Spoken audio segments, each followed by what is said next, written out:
kan? Alhamdulillah. Oke, mungkin ada yang sedang berlibur nih karena udah vibes akhir tahunnya semakin dekat, ya kan? Karena sudah semakin dekat juga ke liburan Natal dan Tahun Baru pastinya.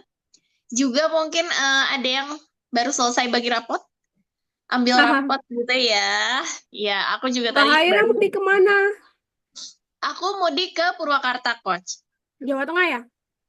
Purwakarta, Jawa Barat. Oh, Jawa Barat. Ya, Astagfirullah. jadi Jawa Tengah ada, Jawa Barat ada gitu. Coach Olive gimana?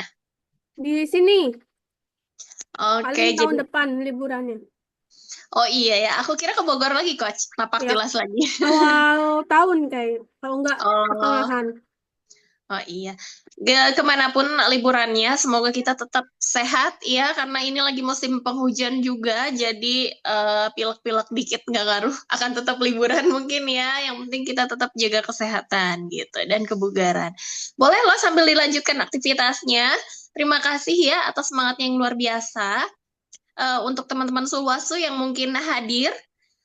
Terima kasih juga. Semoga waktu yang sobat semua sedang sempatkan untuk webinar ini akan bermanfaat menambah pengetahuan teman-teman mengenai hal-hal sehat yang menginspirasi dan memotivasi. Let's Oke, talk food amin. and health. Sudah tahu belum gimana ultra processed food ini bisa ngaruh ke tubuh kita? Karena biasanya kita kan kalau makanan itu nyari yang simple ya kan, kalau nyetok tuh jadi udah tinggal sat-sat di air fryer atau mungkin tinggal digoreng aja atau mungkin tinggal dibikin suki aja ya kan atau steamboat karena hari ini semakin banyak makanan-makanan ultra proses yang mungkin kita kira itu makanan itu protein dan bergizi, ternyata itu adalah ultra processed food. Bolehkah kita makan terus-terusan atau mungkin hanya boleh sesekali sebagai selingan? Oke, sudah tahu belum gimana ultra processed food ini bisa ngaruh ke tubuh kita? Yuk kita simak menghebat nih kita bareng ahli gizinya Lisfit, Coach Holy Fitri ya, di webinar transformasi pola makan menghadapi era ultra processed food. Kita akan bahas nih bahaya dari makanan-makanan ultra processed food kalau berlebihan. Juga mungkin ada nanti tips simple biar tetap sehat tanpa ribet. Juga nanti ada solusi praktis untuk upgrade pola makan gitu ya dari bagaimana nih transformasi pola makan ultra processed food, bagaimana nanti solusinya. Yuk ikutan kita dan mulai kita akan jalankan semangat menuju hidup lebih sehat di 2025 ini. Semangat, selamat menyimak. Oke, makasih Mbak Haira. Teman-teman semua, saya izin share screen dulu ya. Untuk PPT-nya, apa sudah bisa dilihat di layar teman-teman masing-masing? Bisa, Coach.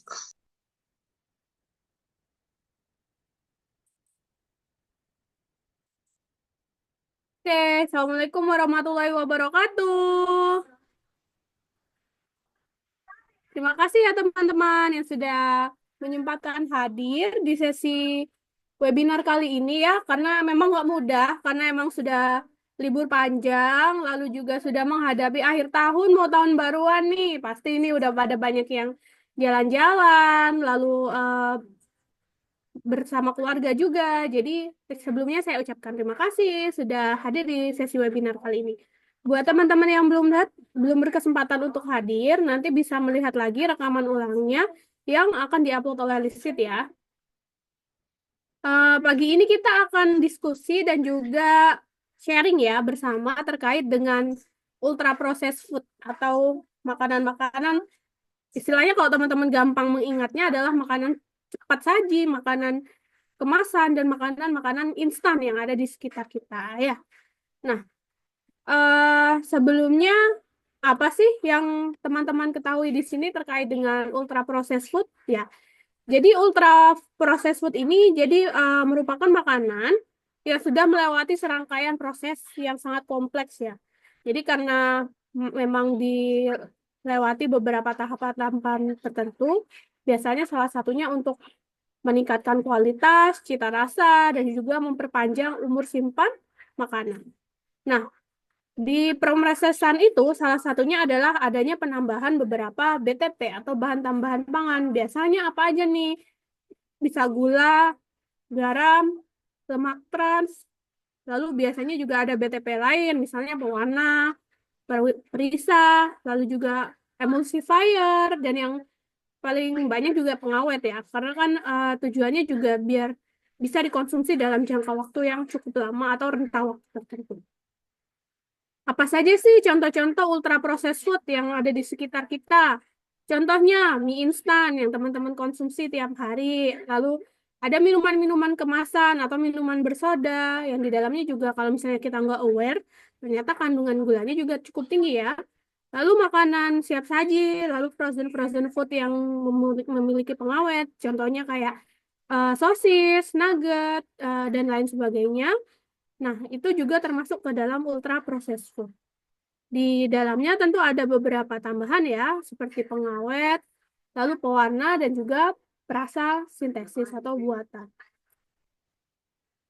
Komposisi gizi ultra processed food ini memang ada ya, tapi ada beberapa hal yang perlu kita highlight atau perlu kita pahami dengan baik, karena memang selain karena akses kemudahannya, ada beberapa hal yang harusnya ini menjadi pertimbangan kita untuk jangka konsumsi. Misalnya dalam jangka pendek kah, sesekali kah, ingin tahu rasanya kah, rasa ingin tahu manusia wajar kan?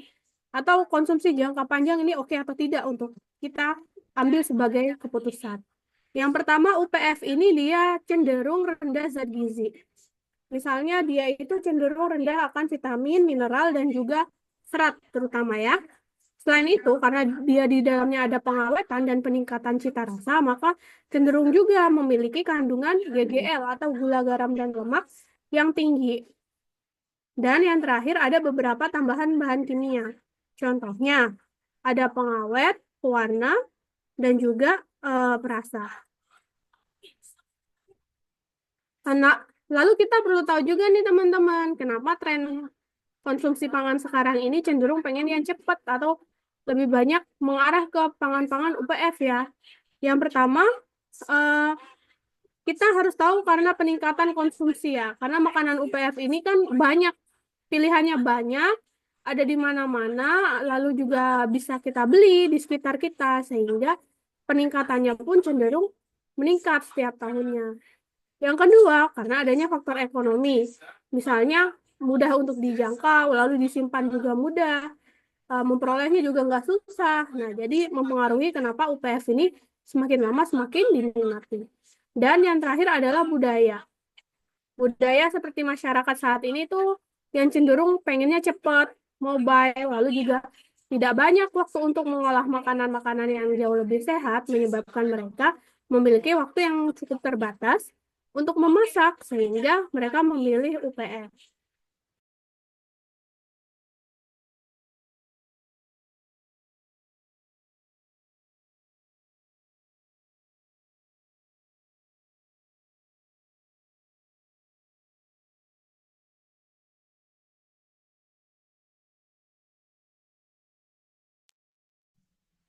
Kecuali paman. Oh, aman. Bentar ya. Oke. Lalu saya lanjutkan kembali. Faktor-faktor apa saja sih yang mendorong seseorang ini memilih UPF ya dalam kesehariannya? Karena selain pola, ternyata ada faktor keterjangkauan. Misalnya ini lebih mudah diperoleh dan juga harganya cenderung lebih murah. Misalnya kayak beberapa jenis sosis, nugget, seperti eh, frozen food lainnya yang sekarang itu dijualnya murah sehingga orang-orang tuh cukup mudah untuk memperolehnya. Lalu juga kemudahan ya, praktis. Masaknya ya tinggal dihangatkan atau mungkin tinggal digoreng gitu kan. Jadi orang-orang cenderung untuk milih yang cepat.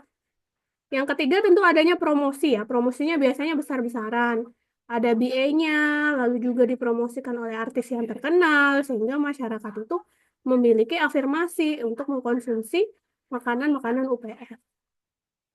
Dan yang keempat adalah mulai terbentuknya kebiasaan. Ini kalau misalnya dari hal yang sesekali tapi diterus-terusin nih setiap hari akhirnya menjadi hal biasa yang membentuk pola konsumsi pangan di masyarakat. Contohnya, eh, karena awalnya pengen nyoba-nyoba nih ada satu brand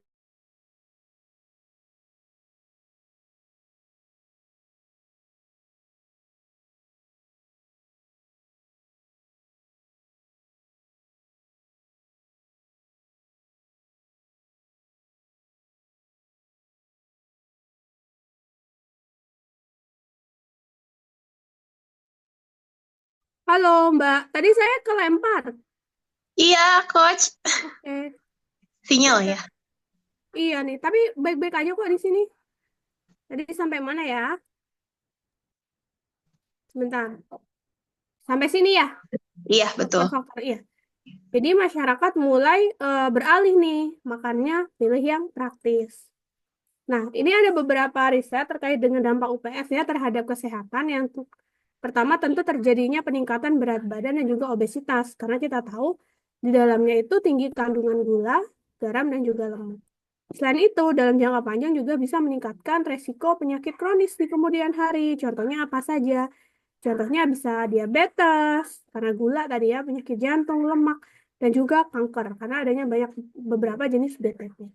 Dan yang ketiga, yaitu terkait dengan gangguan sistem pencernaan, karena dia akan mempengaruhi kondisi mikrobioma usus juga ya, dan juga bisa meningkatkan gangguan pencernaan. Dan yang terakhir, tentu adanya gangguan atau berpengaruh terhadap kesehatan mental karena dia mempengaruhi mood dan juga kesehatan mental seseorang, terutama makanan-makanan tinggi gula ya, itu cenderung candu kalau misalnya dibiasakan setiap hari.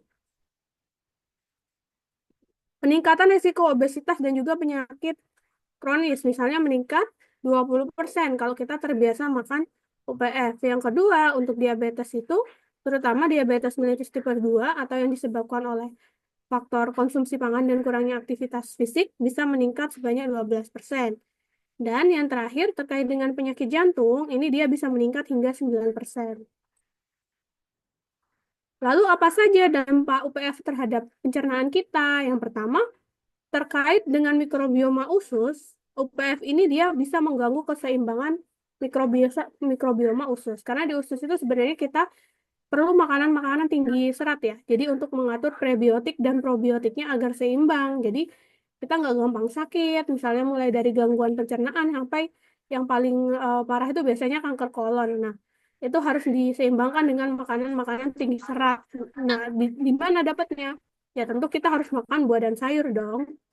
Yang kedua, meningkatkan resiko inflamasi atau peradangan usus sehingga bisa menyebabkan berbagai gangguan pencernaan.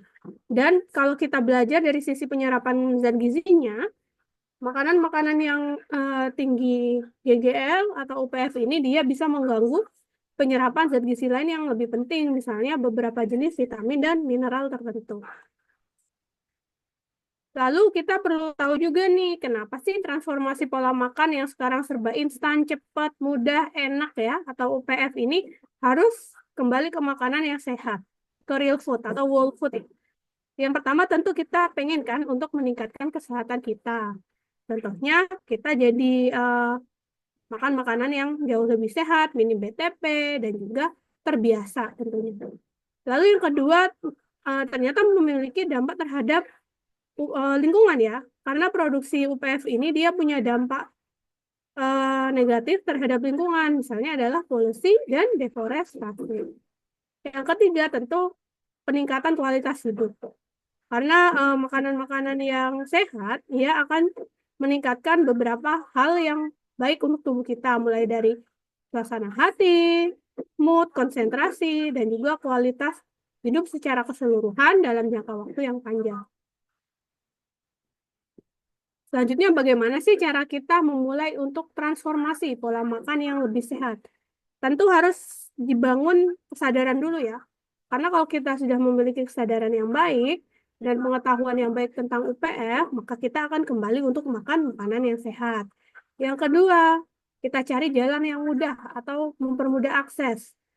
Misalnya, ya kita perlu sesekali, misalnya seminggu sekali, menyetok bahan pangan yang sehat dengan membeli di pasar-pasar tradisional gitu ya. Dan yang terakhir, jadikan ini sebagai promosi gaya hidup sehat. Kalau ini di list udah ada ya, karena memang udah nggak asing lagi kita dengar. Dan tentu teman-teman di sini sudah pada mengerti. Nah, misalnya selain makan makanan sehat, juga harus olahraga yang terjadwal atau teratur, cukup istirahat, dan juga konsumsi makanan yang sehat. Lalu di sini juga pemerintah juga punya andil terhadap transformasi pola makan, misalnya dari regulasi yang dikeluarkan lewat Kementerian Kesehatan. Nah, sekarang kan ada campaign untuk makan sesuai dengan piramida gizi seimbang, isi piringku, batasi GGL. Nah, ini bisa menjadi rujukan secara umum masyarakat agar lebih hidup sehat. Yang kedua adalah pendidikan ya, yaitu edukasi di masyarakat tentang pemilihan makanan yang sehat dan juga tepat. Misalnya dari kampanye-kampanye di masyarakat atau mungkin sekarang mulai masuk ke progres atau program gizi anak sekolah. Dan yang terakhir ada support atau dukungan agar produsen ya terutama yang berkaitan dengan pangan itu dia lebih banyak lagi memproduksi makanan-makanan sehat sehingga masyarakat itu bisa mengaksesnya. Peran masyarakat terkait dengan transformasi pola makan, yang pertama tentu harus belajar gizi juga, punya basic keilmuan yang tepat, lalu punya pilihan yang sehat. Jadi pilih makanan-makanan yang segar dan alami, diolah atau dimasak di dapur sendiri, dan batasi UPF. Yang ketiga, kita perlu sharing informasi seperti yang kita lakukan hari ini, itu mulai dari circle yang paling kecil, misalnya keluarga di rumah, nanti ke teman, teman kerja, atau komunitas.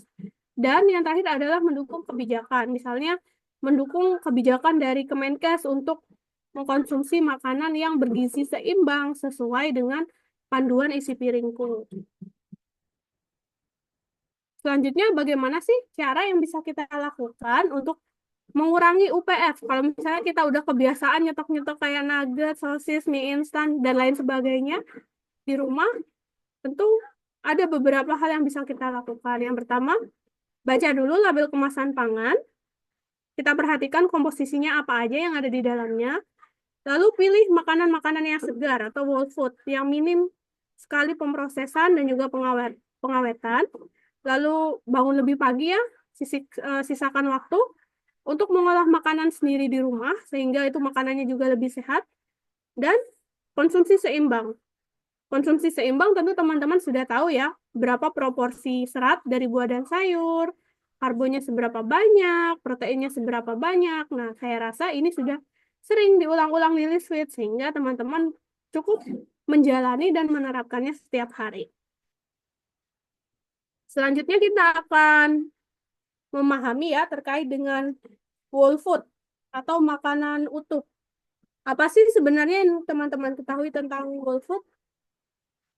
Whole food ini adalah makanan asli ya, atau makanan utuh yang nggak banyak pengolahan di dalamnya. Contohnya kayak buah sayur yang segar, lalu ubi-ubian, kacang-kacangan. Nah, selain itu ternyata kandungan gizinya masih tinggi karena belum banyak diproses, jadi tidak banyak penurunan terkait kandungan gizi yang sifatnya volatil ya atau mudah rusak juga. Contohnya adalah vitamin, mineral, serat, dan antioksidan yang baik bagi kesehatan. Yang ketiga, makanan-makanan tersebut ini cenderung lebih sehat karena bisa membantu mencegah terjadinya penyakit kronis dan meningkatkan kesehatan kita. Contohnya apa saja nih? Makanan-makanan praktis yang nggak pakai lama. Misalnya kalau kita lagi kepepet ya teman-teman, atau kita nggak punya banyak waktu atau kelelahan, yang mudah dibuat adalah salad segar. Bisa nyetok protein berupa telur rebus, nanti dimakannya dengan potongan-potongan sayur dan juga dressing. Nah, ini bisa dikonsumsi. Yang kedua, membuat sop ya. Sop itu juga cukup mudah karena hanya di boiling atau dipanaskan dengan menggunakan potongan sayur, daging, dan juga rempah-rempah. Dan yang terakhir bisa makan buah-buahan potong atau dibuat smoothie dengan tambahan yogurt dan juga madu mungkin ya agar ada sedikit rasa yang lebih baik. Oke, demikian yang saya sampaikan. Kurang lebihnya saya mohon maaf. Saya kembalikan ke Mbak Haira. Terima kasih.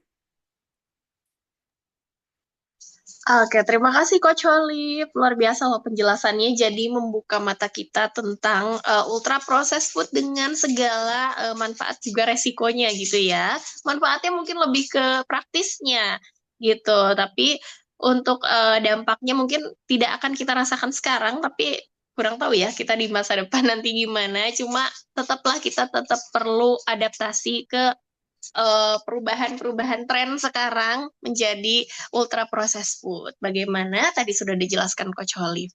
Sampai sini mungkin teman-teman ada yang ingin bertanya. Atau mungkin aku dulu nih yang bertanya ya.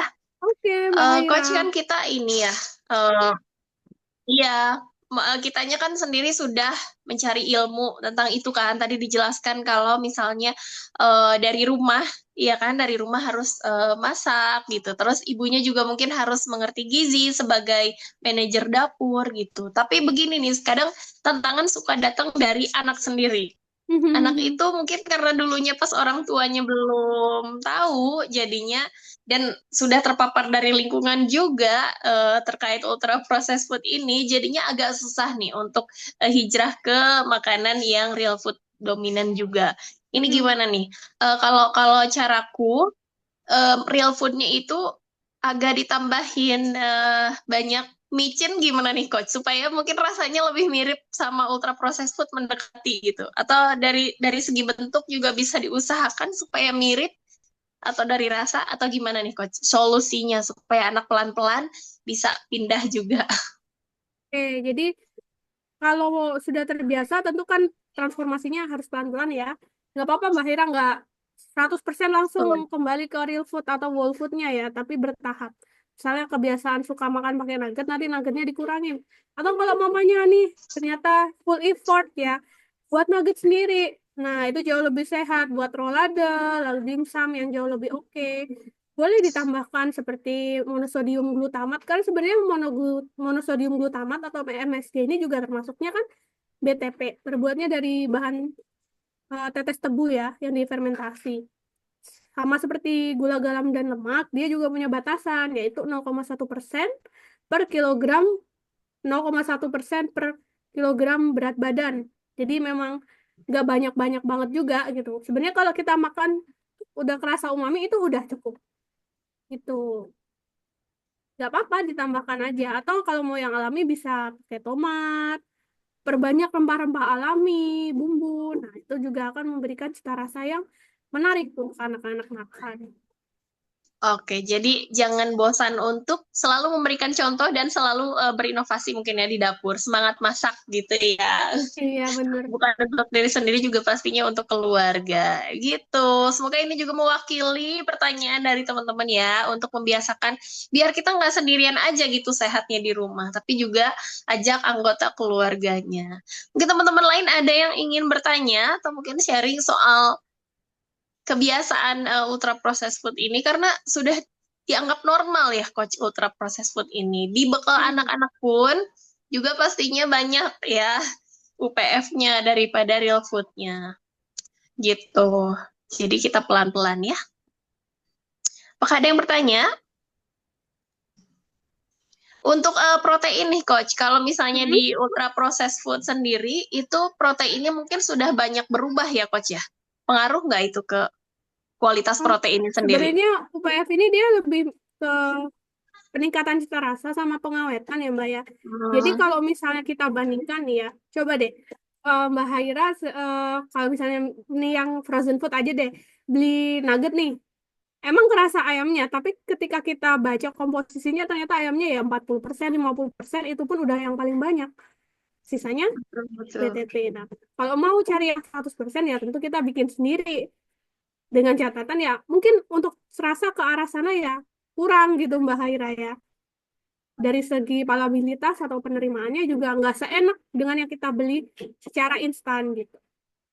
Tapi memang kalau proteinnya yang paling bagus ya dan ayam ya udah diolah menjadi sup gitu kan minim yang rusak ya atau denaturasi lalu juga diolah mungkin jadi ayam panggang gitu ya atau mungkin nggak apa-apa dijadikan nugget sendiri jadi kita bisa ngasih ayamnya 80%, 20%-nya apa? 20%-nya terigu, tapioka, bumbu-bumbu kayak gitu. Betul banget. Jadi tetap harus berkorban waktu ya dan effort untuk demi masa depan pencernaan kita yang lebih baik dan kesehatan kita yang lebih baik sekeluarga gitu loh teman-teman. Jadi nggak apa-apa kita misal di dapur berjam-jam demi buat stok ini ya stok makanan misal seminggu ke depan demi tidak jajan sosis ataupun nugget olahan kemasan gitu. Nggak apa-apa kan jadi santai juga kan kalau sekali udah full effort ke sananya tinggal ambil aja stoknya di kulkas sama kan rasanya seperti nyetok UPF gitu. Iya. Teman-teman mungkin ada yang ingin menambahkan atau bertanya atau menanggapi, boleh loh. Sebelum mungkin mau warawiri ya nanti siang. Oh, Sholly mau tanya dong, Boleh. kalau Boleh Mbak misalnya Nurul? apa namanya itu kan soal makanan ya. Kalau misalnya soal vitamin-vitamin gitu, kayak probiotik yang instan atau misalnya bubuk apa ya veggie gitu, itu sebenarnya bisa nggak sih dikonsumsi jangka panjang? Oke, kalau probiotik kayak kayak gitu biasanya kan kita butuhnya yang instan itu ketika kondisi tertentu ya, misalnya kayak di anak-anak itu diare. Biasanya diare itu penanganannya ya salah satunya probiotik sama zinc selama 10 hari. Nah, kalau untuk jangka panjang ya tetap kita harus upayakan itu dari whole food ya, dari makanan alami. Contohnya kita bisa konsumsi yogurt, lalu makanan-makanan fermentasi lainnya kayak tempe itu juga ada serat dan probiotiknya ya. Jadi baik untuk pencernaan kita. Kalau vitamin-vitamin ya kita sesuaikan dengan kondisi. Yang pertama, apakah kita sedang kondisinya khusus kayak misalnya hamil, menyusui atau defisiensi atau mungkin ada kondisi yang mengakibatkan ternyata oh saya lagi anemia nih, jadi saya perlu tambahan suplementasi TTD plus gitu ya. Jadi kayak TTD yang isinya zat besi, folat, dan juga B kompleks itu boleh dikonsumsi. Cuman kalau misalnya kita nggak kenapa-kenapa, kita normal-normal aja, nah itu better cukup dari makanan. Kalau misalnya yang kayak whole food tapi di frozenin gitu, apakah ada pengaruh ya, Coach?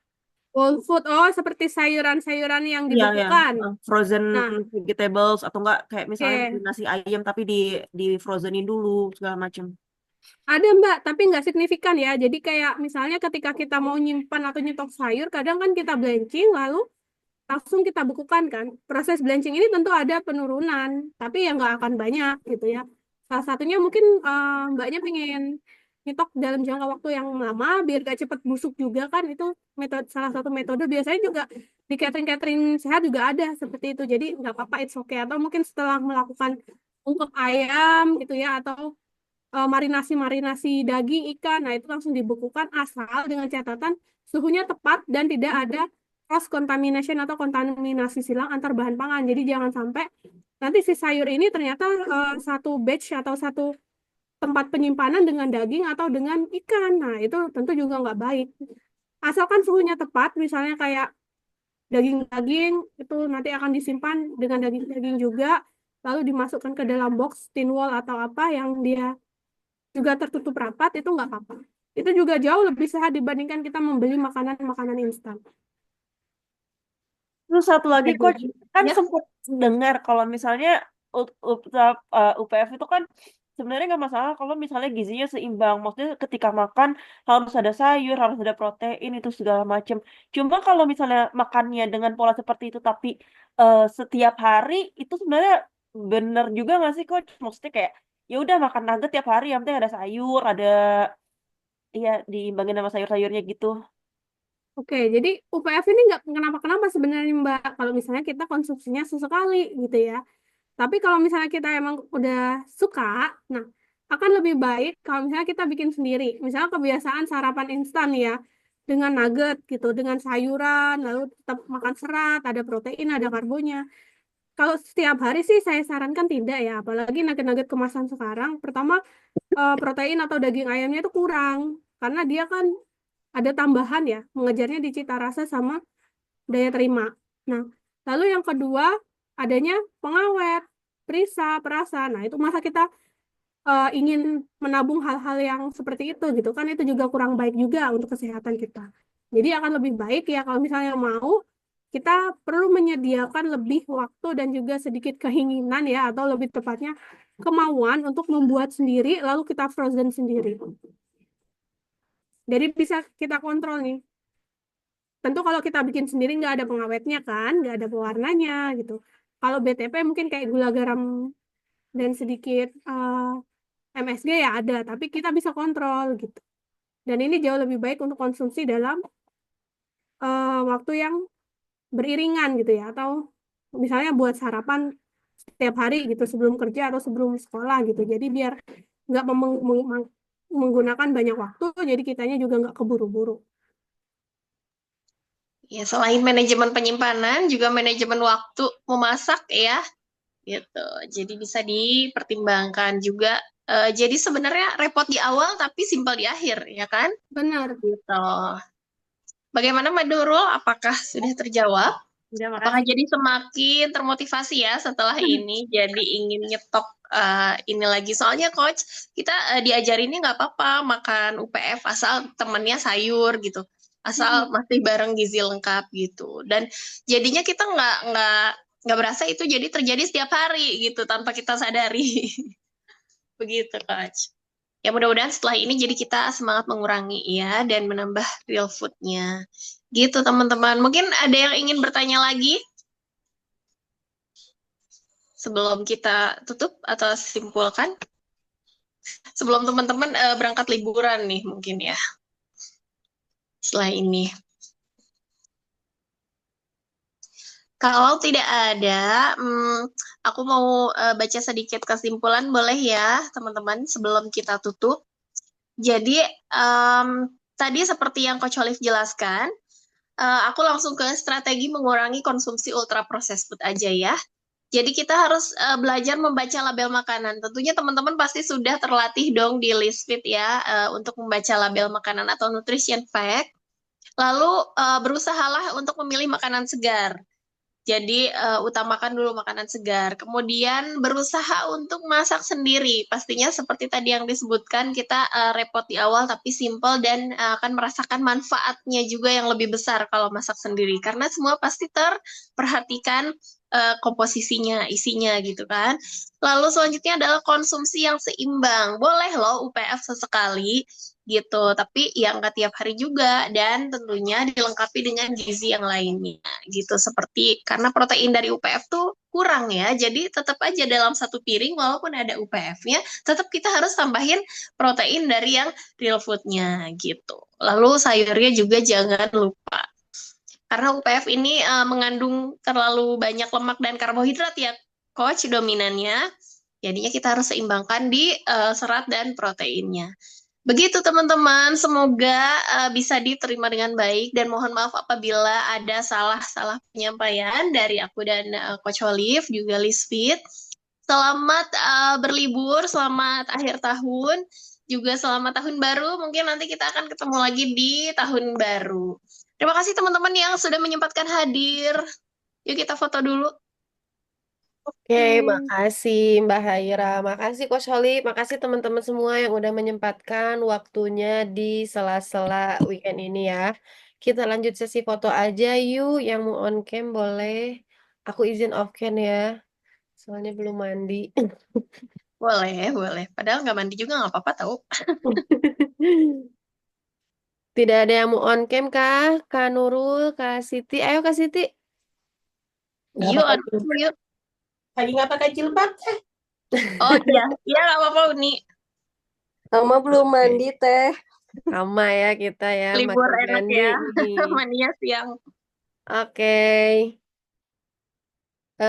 Kak Nur gak akan? Enggak. Lagi nggak pakai Oke. jilbab.